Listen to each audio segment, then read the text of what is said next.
세상에서 가장 쉬운 경제 해설, 보이는 경제 탑3의 유여울입니다.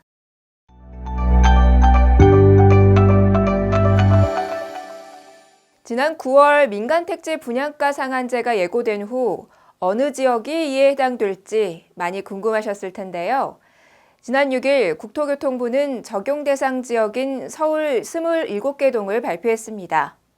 강남 4구와 한강변 지역은 주변 시세보다 최소 30% 이상 저렴한 일명 로또 아파트가 쏟아질 가능성이 크다는 전망도 나오는데요. 자세히 살펴보시죠.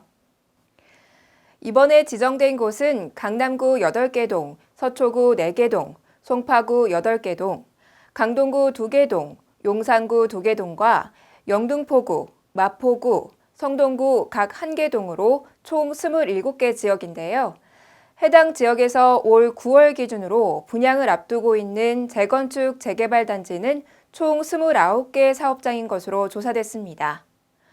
분양가 상한제 적용은 일반 아파트의 경우 지난 8일부터 시작했고, 재건축, 재개발 정비사업단지의 경우에는 내년 4월 29일 이후 입주자 모집을 하는 곳부터 포함될 예정입니다. 이와 함께 전매 제한도 5년에서 10년으로 늘어나고 거주 의무 기한도 2년에서 3년으로 대폭 강화됩니다.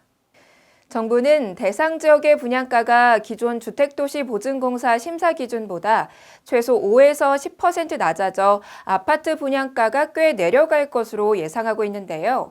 지정된 27개 지역의 아파트 평균 분양가가 현재 평당 4,935만 원인 것을 감안하면 앞으로 해당 지역 평균 분양가는 4,400만 원에서 4,600만 원 선에 책정될 것으로 보입니다. 또 로또 분양단지로 평가받는 서초구 서초동 재건축 단지의 경우는 분양가 상한제를 적용하면 평당 분양가가 5천만 원 초반대로 낮아져 평당 6,580만 원인 인근 아파트 평균 시세와 비교해 대략 1,500만 원 정도 차이가 나게 됩니다. 한편 부동산 전문가들은 분양가 상한제 적용 지역이 단기적으론 약보합세를 보이겠지만 규제에서 벗어난 지역의 경우는 풍선 효과로 인해 오히려 아파트값이 오르는 등 시장 불안이 커질 수 있다고 지적하는데요. 분양가 상한제를 통한 가격 제한이 중장기적으로는 규제 효과에 얼마나 도움이 될지 지켜봐야겠습니다.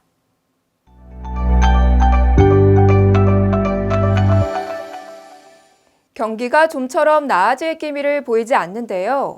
KDI, 즉 한국개발연구원이 최근 우리나라 경제에 대해 경기 부진이라는 진단을 내렸습니다. 이런 부정적인 진단이 지난 4월 이후 8개월째 이어지고 있는데요.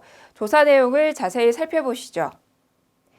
우선 우리나라는 수출 의존도가 높기 때문에 수출이 경제 성장에 미치는 영향이 클 수밖에 없는데요.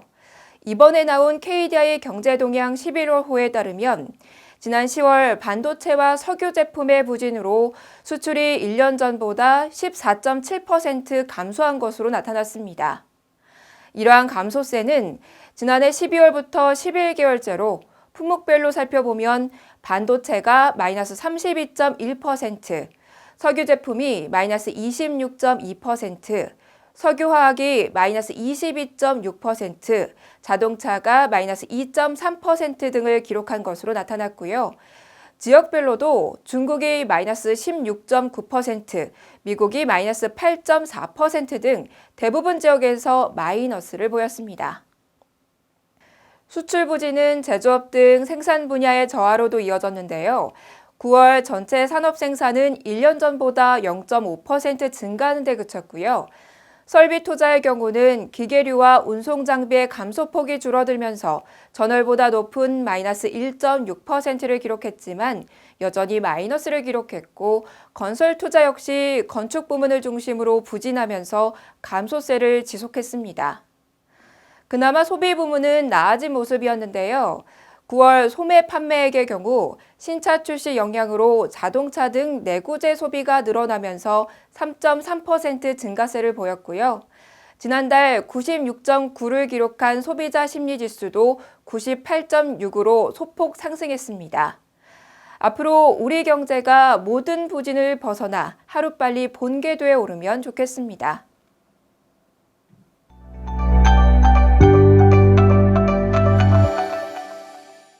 요즘 공기가 탁한 날들이 많아 신경 쓰이시죠? 최근 한국소비자원이 시중에 나와 있는 공기청정기를 대상으로 유해가스 제거 효율 등을 시험 평가한 결과를 발표했는데요. 각 제품별로 필터 교체 비용 등에서 큰 차이가 있는 것으로 나타났습니다.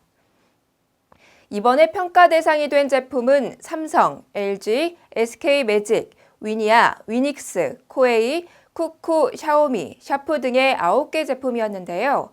우선 필터 교체 비용에서 위니아가 1년 기준 3만 5천 원으로 가장 저렴한 반면 샤오미가 11만 원으로 가장 비쌌습니다.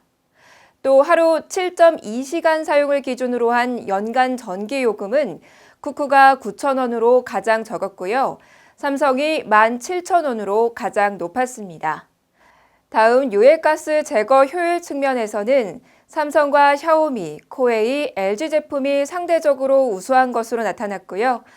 마지막으로 미세먼지 제거 성능과 안전성, 표시 사항 등에선 모든 제품이 기준을 충족했습니다. 공기청정기 구매 계획이 있으신 분들은 구매에 앞서 한국소비자원의 제품 비교표를 꼼꼼하게 살펴보시고 참고하시면 좋겠네요.